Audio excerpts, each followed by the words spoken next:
His Excellency Samdech Aka Moha Sena Padai Teko Hun Sen, Prime Minister of the Kingdom of Cambodia. I have great pleasure in welcoming the Prime Minister of Cambodia. I invite him to address the General Assembly.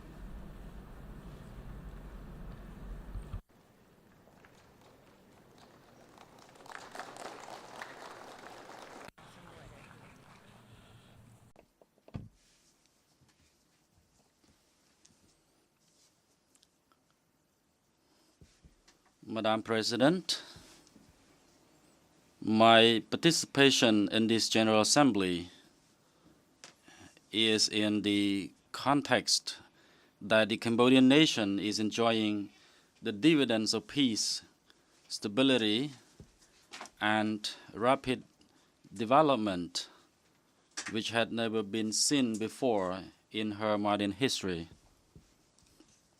Cambodia is a successful case of a war-torn country which has succeeded in making a complete and prideful transformation.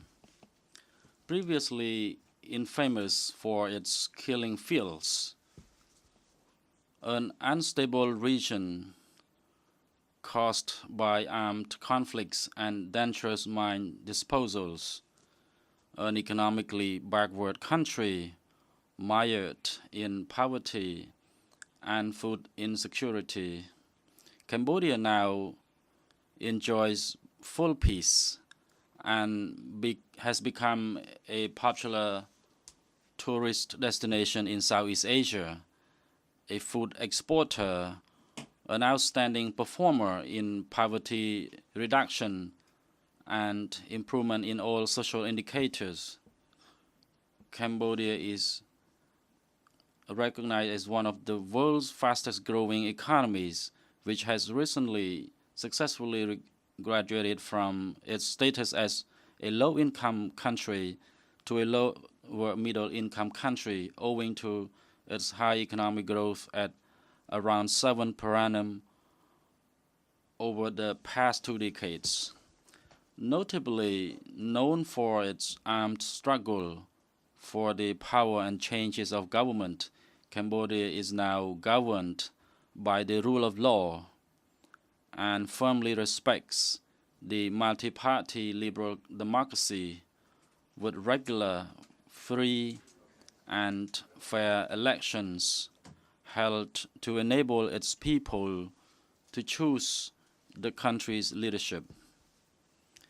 In the general election of Cambodia's 6th legislature of the National Assembly in July, nearly 7 million Cambodians, or 83.02% of the total registered voters, cast their votes and decided on their political choices freely and without any coercion, threat, or violence.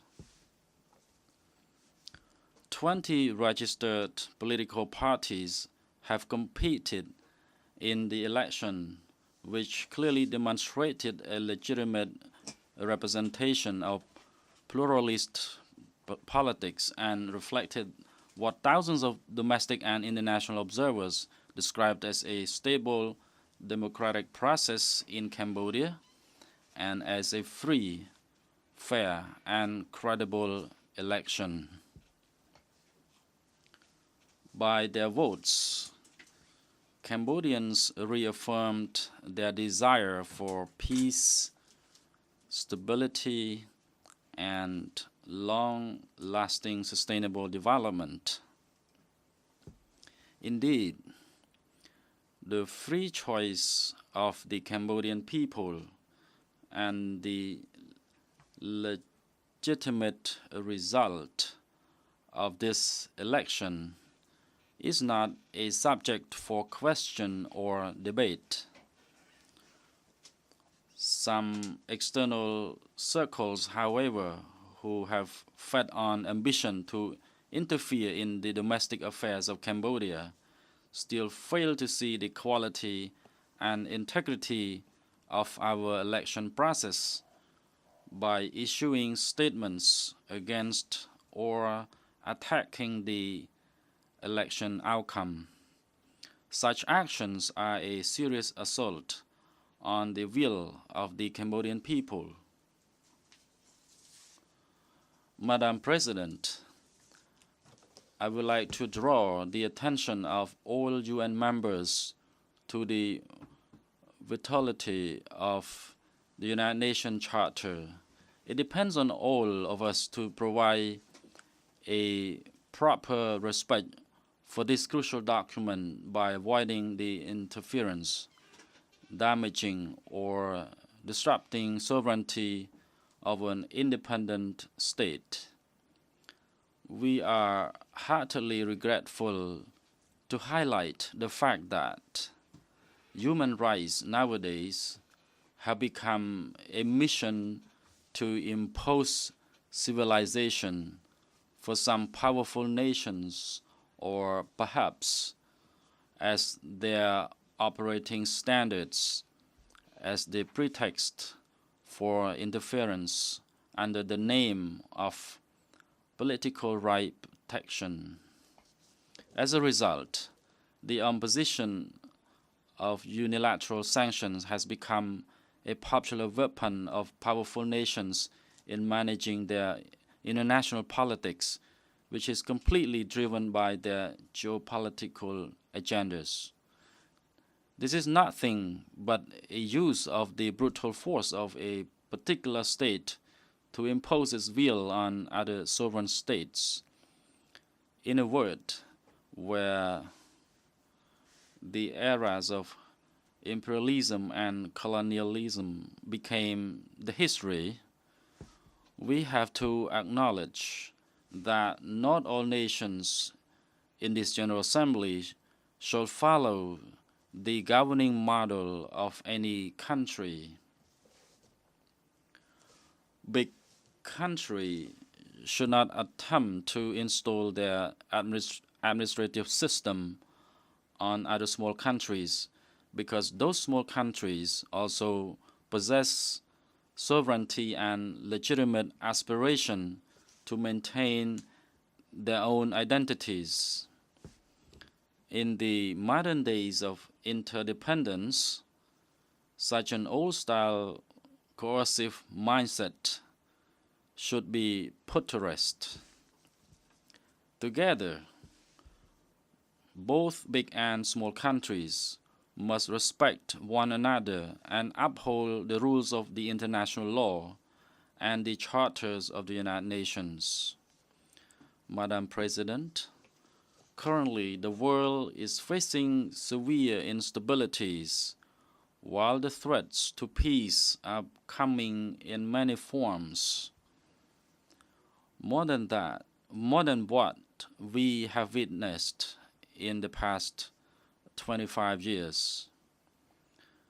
We are all living in a world faced with fragility, unpredictability, and complicated changes, as challenges are becoming from various fronts, including the increase in persistent conflicts and unprecedented humanitarian crisis.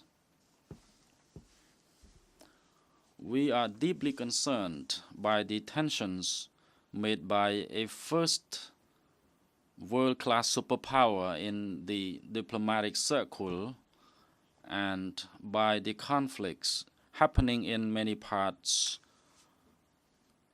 of the world thanks to the interference by the superpower.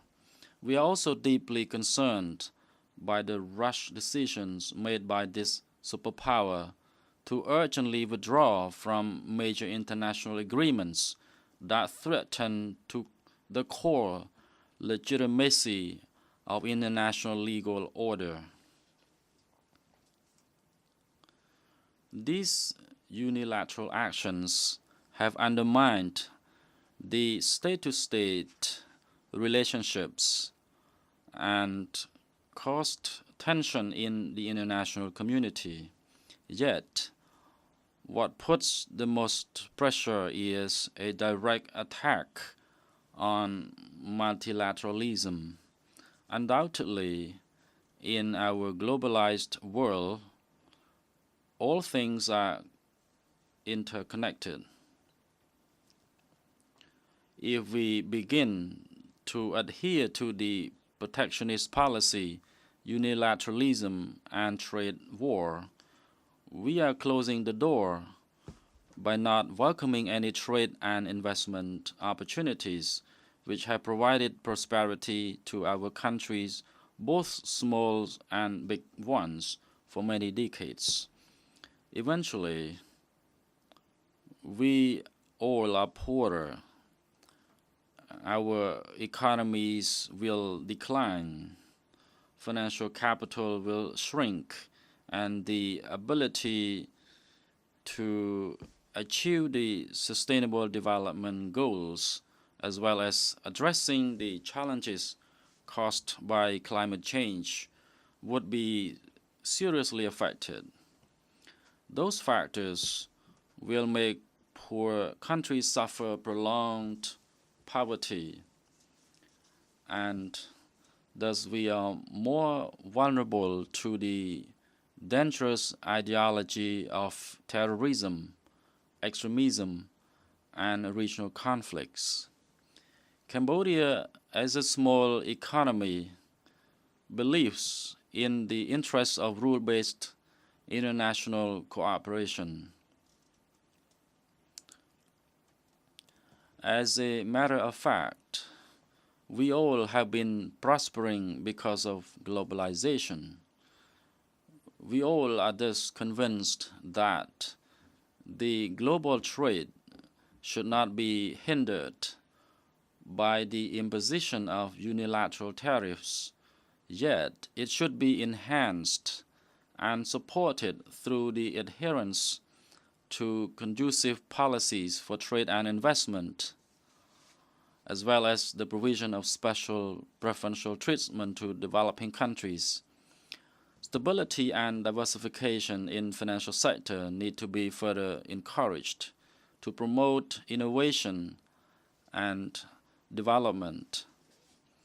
All in all, we need to jointly maintain and strengthen multilateralism. In fact, peace without development is not sustainable. In this context, sustainable development goals of the United Nations play a pivotal role in guiding toward prosperity for the peoples. Cambodia views the SDGs as an important opportunity to mobilize efforts in achieving poverty reduction as well as sustainable and inclusive development. The Royal Government of Cambodia soon will approve the Cambodia Sustainable Development Goals, which has been fully localized, and we will use those goals to shape our medium and long-term policies and plans for Cambodia. Moreover, the conflict prevention is a precondition for a long-lasting peace. The UN peacekeeping forces play a vital leading role in these efforts. As a result, Cambodia greatly welcomes the vision of His Excellency Antonio Guterres, the United Nations Secretary General on peace building and peacekeeping, particularly further paying continued attention to the conflict prevention.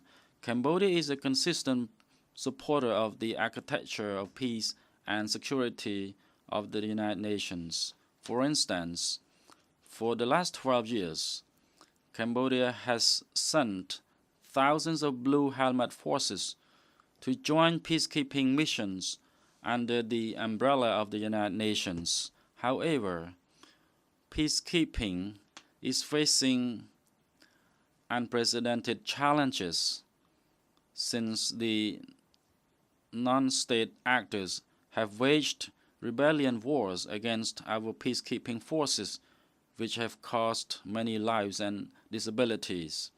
We are strongly indebted to the sacrifice of these UN peacekeeping heroes.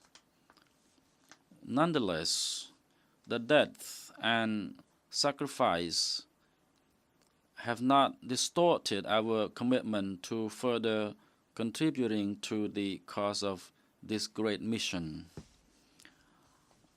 Another severe and complicated threat, which is the barriers to the long-lasting peace, is terrorism. They have disintegrated communities, worsened the conflicts, and weakened the stability of the whole region. Currently, the battles against terrorism have become even more complex and sophisticated since the terrorists are turning into the cyberspace for their malevolent operation. Profoundly, the cross-border nature of terrorism requires us to build a multilateral cooperation with concerted coordination, including countermeasures and preventive measures. Addressing climate change is another key element for the success of the 2030 Agenda, which requires urgent and focused attention from the global community. The fundamentals for action on climate change are undoubtedly rested upon the Paris Agreement. In this spirit, Cambodia will provide full support to the Secretary General of the United Nations to organize the Climate Summit next year to foster the inspiration to further address climate change. Madam President, finally, I would like to emphasize that Cambodia fully supports the UN's global leadership and commits to implementing our shared responsibility to build a peaceful and equitable society that enjoys sustainable and inclusive development. Thank you for your kind attention.